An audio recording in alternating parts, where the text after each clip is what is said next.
Crowds were gathered to see President Joe Biden roll into town here in Capitola. He came to visit business owners, primarily at the Esplanade behind me. That's where most of the damage was sustained from these storms. President Joe Biden surveyed the storm damage in Capitola, first by air and then from the ground. Wave just explode up. Chuck Hammer led the president's tour of businesses along the Esplanade, showing just how strong the storm's winds and waves were. All the back windows back here are blown out. Worried about getting his business, Pizza My Heart, back up and running, but hopeful that the president's trip will fast-track federal funding for repairs. He was very personable.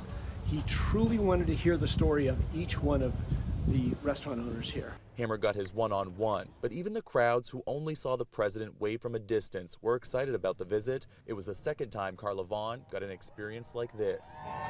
I have seen President Nixon when I was about 8 years old in Van Nuys, California. So it's my second president. Anywhere you go in Capitola, you'll hear stories of storm damage and long-term impacts. Just had some of our good clients come in and they're out of a job right now because the place that they're working is shut down because they have to do repairs. We flew over the entire area and parts of the state, they got more rainfall in a single day than they get in an entire year. President Biden making a promise Thursday to do his part to help the residents, still picking up the pieces. Over a couple of times he says, we don't want to leave until you guys are whole.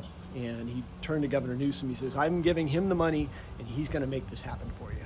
After leaving here, the president then went to talk with local and state officials about the damages and the recovery efforts that are needed from the federal level. Reporting in Capitola, I'm Rob Nesbitt, KRON 4 News.